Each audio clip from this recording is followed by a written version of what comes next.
चलो। राजकीय inter college Bankot की कक्षा 12 राजनीति विज्ञान के ऑनलाइन शिक्षण में सभी छात्रों का एक बार पुनः स्वागत है। आज हम इस शिक्षण को आगे बढ़ाते हुए आज हम अध्ययन करेंगे राजनीति विज्ञान के प्रथम भाग के अंतर्गत एक दल के प्रभुत्व का दौर। जैसा कि इससे पहले आपको इस पाठ से संबंधित 2 वीडियो के माध्यम से आपको भेजा गया है शिक्षण कार्य, आपने देखा होगा, उसको समझा होगा। अब इसको आगे बढ़ाते हुए इसके शेष जो शिक्षण है उसका अध्ययन हम करते हैं। पुनः एक बार मैं आपको इस पाठ से संबंधित कुछ महत्वपूर्ण प्रश्न बताता हूं, आप ध्यान से इसको सुनिए। प्रश्न है, भारत में कांग्रेस के प्रभुत्व की प्रकृति की व्याख्या कीजिए और इसके कारण बताइए। प्रश्न है, कांग्रेस के प्रभुत्व के कारण और इसकी प्रकृति क्या थी, इसके बारे में हम आज शिक्षण करेंगे। इसको ध्यान से सुनिए। सबसे पहले मैं कांग्रेस के बारे में बताऊंगा आपको। जैसे कि सामान्य जानकारी है, आप भी जानते हैं, भारत में कांग्रेस एक प्रमुख राजनीतिक दल है। ये तो सामान्य रूप से आप भी जानते हैं।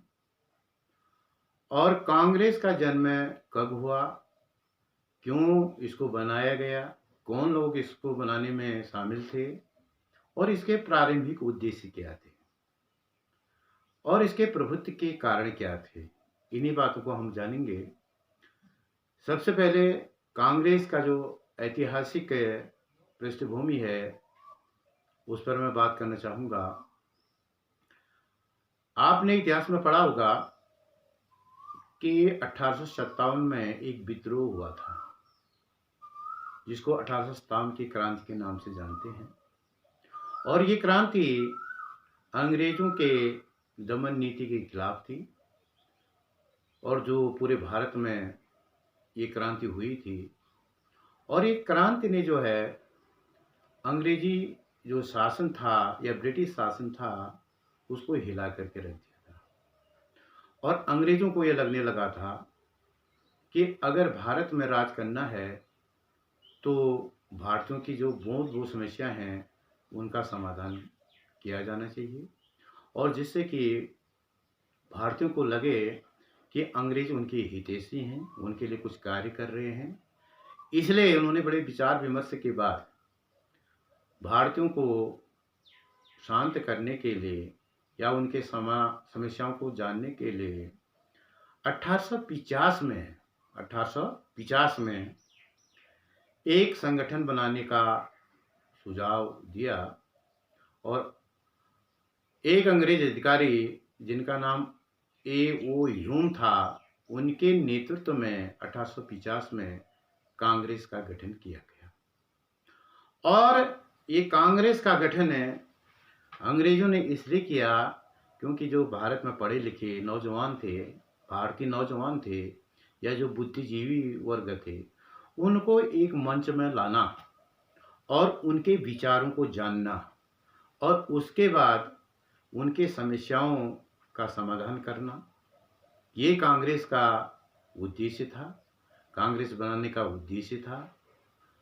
और अंग्रेजों ने इस संगठन को बनाया।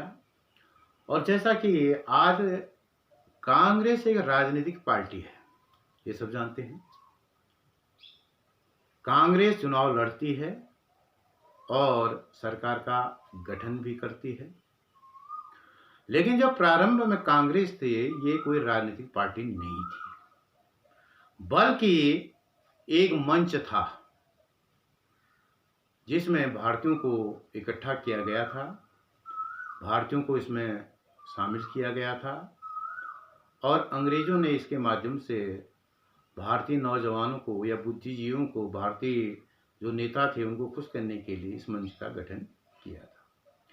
जहां तक प्रभुत्व की बात है, कांग्रेस के बाद के वर्षों में कांग्रेस आगे बढ़ती गई, कांग्रेस मजबूत होती गई, इसका संगठन पूरे भारत में फैलता गया और इसने भारतीय राष्ट्रीय आंदोलन, जिसको हम कहते हैं नेशनल मूवमेंट है, उसका नेतृत्व किया। यानी जो अंग्रेजों को भारत से भगाने या भारत छोड़ने के लिए मजबूर या विवश किया गया, जो आंदोलन उनके खिलाफ चलाया गया अंग्रेजों को भारत छोड़ने के लिए और स्वतंत्रता प्राप्ति के लिए, जो आंदोलन था उसको कहते हैं राष्ट्रीय आंदोलन, नेशनल मूवमेंट। और जिसका नेतृत्व विभिन्न नेताओं ने किया, जिसकी फलस्वरूप 15 अगस्त 1947 को देश आजाद हुआ और पहली सरकार भी कांग्रेस के नेतृत्व में बनी।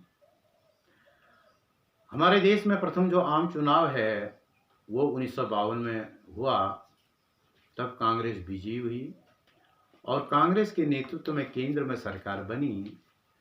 1952 से लेकर के 1977 तक देश में कांग्रेस का शासन रहा और 1977 में कांग्रेस सत्ता से बाहर हुई और जनता पार्टी नामक दल सरकार में आई, उसकी सरकार बनी। लेकिन 1980 में फिर चुनाव होता है और उस चुनाव में फिर से कांग्रेस की वापसी होती है और कांग्रेस, श्रीमती इंदिरा गांधी देश की प्रधानमंत्री बनती है और 1984 में श्रीमती इंदिरा गांधी की हत्या हो जाती है। 1984 में श्री राजीव गांधी देश के प्रधानमंत्री बनते हैं और 1989 तक देश में वो प्रधानमंत्री रहते हैं। 1989 में एक बार सत्ता परिवर्तन होता है, फिर कांग्रेस जो है सत्ता से बाहर हो जाती है, उसके स्थान पर जनता दल यानी अन्य पार्टियों का गठबंधन सरकार में आता है। उसके बाद 1991 से 1996 तक 2004 से 2014 तक कांग्रेस का शासन देश में रहा। कुल मिलाकर के अगर हम इसका अध्ययन करते हैं, विश्लेषण करते हैं, हम जानते हैं कि आज 2021 यानी भारतीय राजनीति में जो ये कालक्रम है, अगर हम 1952 से आज तक लें तो 48 साल वो होते हैं और उसके बाद जो 20 साल ये होते हैं, तो इस प्रकार से 68 वर्ष देश का जो राजनीतिक इतिहास है उसमें कांग्रेस का एक लंबे समय तक शासन रहा है। जैसे कि मैंने आपको बताया 1952 से 1977 तक, 1980 से 1989 तक, 1991 से 1996 तक और 2004 से 2014 तक, इतने समय तक कांग्रेस ने देश में शासन किया। इसलिए इस पाठ का नाम एक दल के प्रभुत्व का दौर है। इसका मतलब यह है कि हमारे देश में एक दल यानी कांग्रेस का लंबे समय तक भारतीय राजनीति में प्रभुत्व रहा। ये पाठ का सारांश है।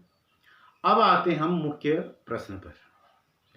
मुख्य प्रश्न यह है कि भारत में कांग्रेस के प्रभुत्व प्रकृति, अब भारत में कांग्रेस का प्रभुत्व रहा तो इतने लंबे समय तक कांग्रेस ने शासन किया, उसका प्रभुत्व रहा, तो उसके पीछे कारण क्या थे, उसके प्रभुत्व के कारण क्या थे।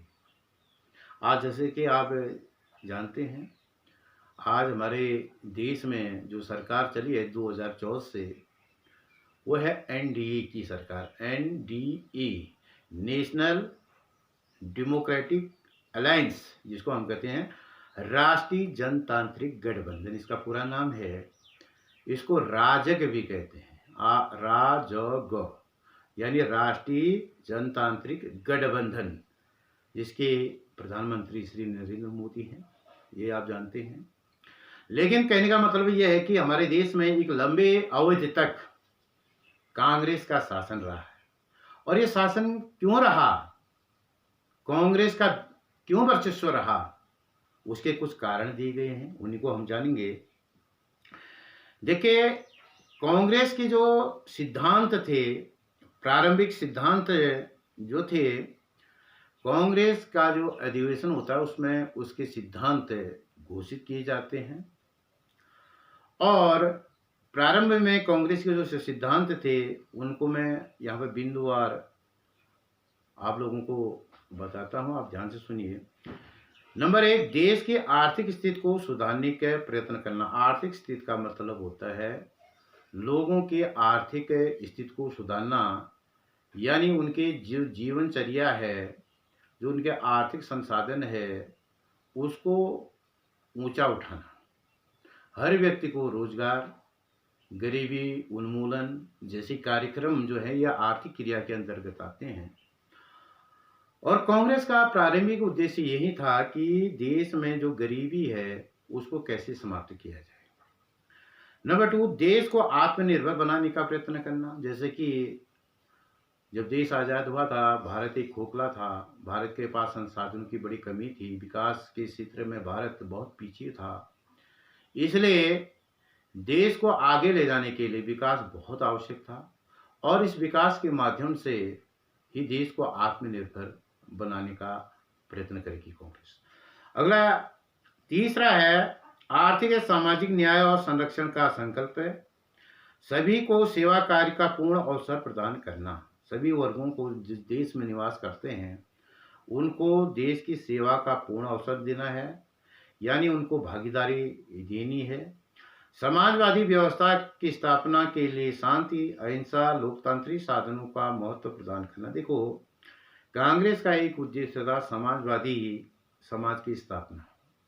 ये समाजवादी स्थापना क्या होता है? समाज की स्थापना क्या होता है? समाजवादी समाज क्या होता है? देखिए इसमें इसका मतलब यह है कि हम पूंजीवाद को खत्म करके समाजवाद लाएंगे। यानी जो हमारे देश में जो गरीबी और अमीरी के बीच की जो खाई है उसको धीरे धीरे कम किया जाए। और जो आर्थिक संसाधन हैं, आर्थिक संसाधन मनुष्य के भरण पोषण के लिए आवश्यक हैं, उसके जीवन जीने के लिए आवश्यक हैं। इसलिए जो आर्थिक संसाधन हैं उनका एक न्यायपूर्ण तरीके से उसका वितरण हो, यानी जो गरीब लोग हैं उनको भी आर्थिक संसाधन प्राप्त हो, ये समाजवाद कहता है। और जो समाजवादी समाज की स्थापना का यही। और हम इसको कैसे लाएंगे? देखिए, बहुत सारे विश्व में बहुत सारे देशों में समाजवादी समाज की स्थापना के लिए बहुत बड़ी क्रांति हुई है। आपने मार्क्स, लेनिन और इनके बारे में सुना होगा। और वहाँ पर एक बहुत बड़ी क्रांति हुई थी इंग्लैंड के अंतर्गत, और वहाँ पर तब समाजवाद आया था। तो भारतीय जो समाजवाद होगा, कांग्रेस के द्वारा जो उसका उद्देश्य घोषित किया गया था उसके अनुसार ये था कि हम बिना हिंसा के लोकतांत्रिक तरीके से समाजवाद लाएंगे। कहने का अर्थ है कि समाजवाद लाने के लिए देश में कोई भी बहुत बड़ी क्रांति या हिंसा का सहारा नहीं लिया जाएगा, बल्कि लोकतांत्रिक तरीके से सहमति के आधार पर जो है क्या करेंगे, हम समाजवाद की स्थापना करेंगे। अगला बिंदु है ग्राम पंचायत तथा सरकारी समितियों द्वारा सत्ता का आर्थिक व राजनीतिक विकेंद्रीकरण। ये एक और उद्देश्य कांग्रेस का था कि हम जो है सत्ता का विकेंद्रीकरण करेंगे। सत्ता का विकेंद्रीकरण क्या है? सेंट्रलाइजेशन और डिसेंट्रलाइजेशन। सेंट्रलाइजेशन का मतलब होता है केंद्रीकरण। केंद्रीकरण का अर्थ यह है कि सत्ता की जो शक्ति है वो एक स्थान पर केंद्रित होना, ये केंद्रीकरण है। विकेंद्रीकरण का मतलब है, डिसेंट्रलाइजेशन का मतलब है सत्ता के अलग अलग स्तरों पर शक्तियों का विभाजन, यानी सत्ता की जो शक्तियां हैं उनका विभाजन अनेक हाथों में उसको सौंपना। अगर हम दूसरे शब्दों में इसको कहें कि सत्ता की जो शक्तियां हैं वो अलग अलग स्तरों पर स्थापित करना या अलग अलग हाथों में देना, ये सत्ता का विकेंद्रीकरण कहलाता है। ये कहलाता है सत्ता का विकेंद्रीकरण। तो कांग्रेस जो है ग्राम पंचायतों, पंचायती राज के माध्यम से सत्ता का विकेंद्रीकरण करके अंतिम छोर तक निचले स्तर पर, स्थानीय स्तर पर सत्ता का विकेंद्रीकरण करेगी। ये इसका उद्देश्य है। समाज के सबसे गरीब और पिछड़े वर्गों की उन्नति को प्राथमिकता देने, जो समाज में कमजोर वर्ग हैं, जो पिछड़े हैं, जो दलित हैं, शोषित हैं, उनको उनकी उन्नति के लिए उनको प्राथमिकता देना, इसीलिए जो है उनको विशेष सुविधाएं प्रदान की जाती हैं। यह रहा कांग्रेस के उद्देश्य या सिद्धांत, जिसके कारण से कांग्रेस की लोकप्रियता भारत में रही। अब हम जानेंगे कांग्रेस के प्रभुत्व के कारण क्या थे। देखिए, कांग्रेस ने इतने लंबे समय तक देश में शासन किया, उसका प्रभुत्व रहा, तो उसके पीछे कारण क्या थे, उन्हीं कारण को अब इसके माध्यम से हम जानते हैं। नंबर 1, कांग्रेस भारत का सबसे पहला और सबसे पुराना दल था। भारत की जनता विगत 65-70 वर्षों से इसे भली भांति परिचित थी। देखो, कांग्रेस के प्रभुत्व का एक कारण यह था, कांग्रेस भारत में सबसे पुराना राजनीतिक दल है।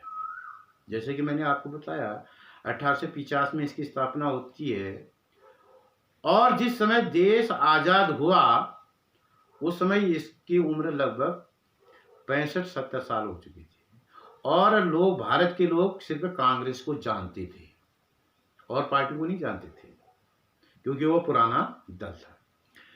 कांग्रेस ने राष्ट्रीय आंदोलन का नेतृत्व किया। देखिए, राष्ट्रीय आंदोलन के बारे में मैंने आपको बताया, यानी अंग्रेजी शासन के खिलाफ भारत को स्वतंत्र कराने के लिए जो आंदोलन चलाया गया उसको कहते हैं राष्ट्रीय आंदोलन।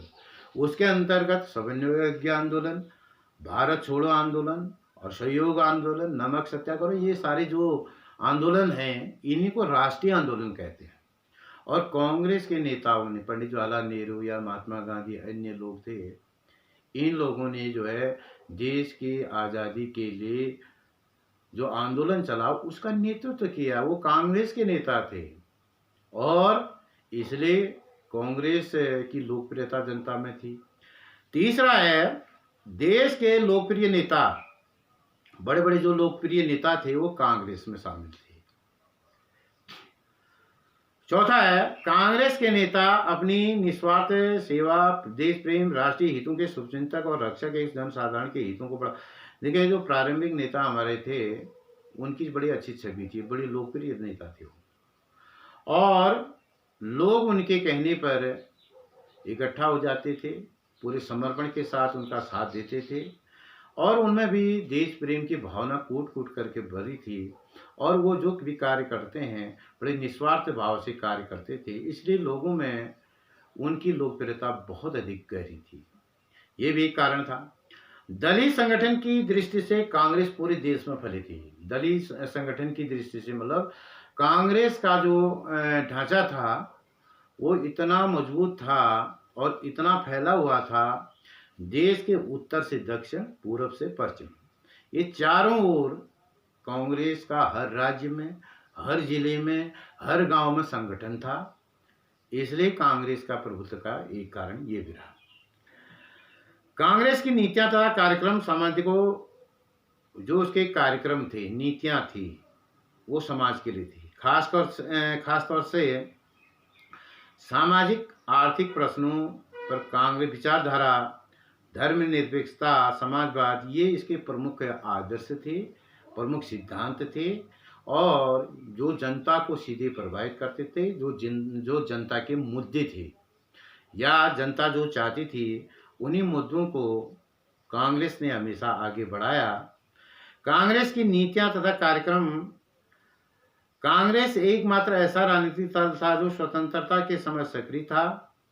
देखिए, अगर हम देखते हैं 1952, 1947, ये काल देखते हैं 1947 से 1952, उस समय कांग्रेस जो है मात्र एक बड़ा राजनीतिक दल था। हालांकि उस समय छोटे मोटे दल थे, उनको जनता जानती नहीं थी।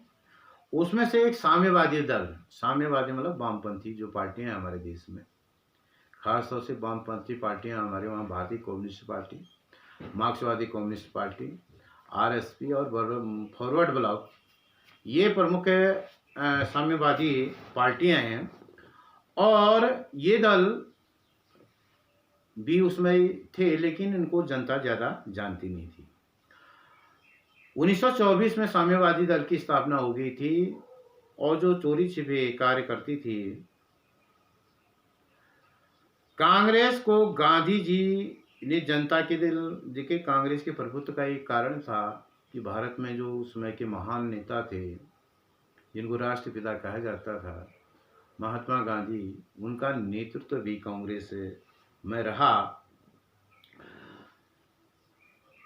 19वीं सदी में तो कांग्रेस शिक्षित लोगों का वर्ग था, गर्म विचारधारा वाले, इसमें गर्म विचारधारा वाले भी, नरम विचारधारा वाले भी थे। इसलिए कांग्रेस जो है एक प्रबुद्ध और देश प्रेम समर्पित लोगों का एक संगठन था। इसलिए कांग्रेस का देश में प्रभुत्व रहा।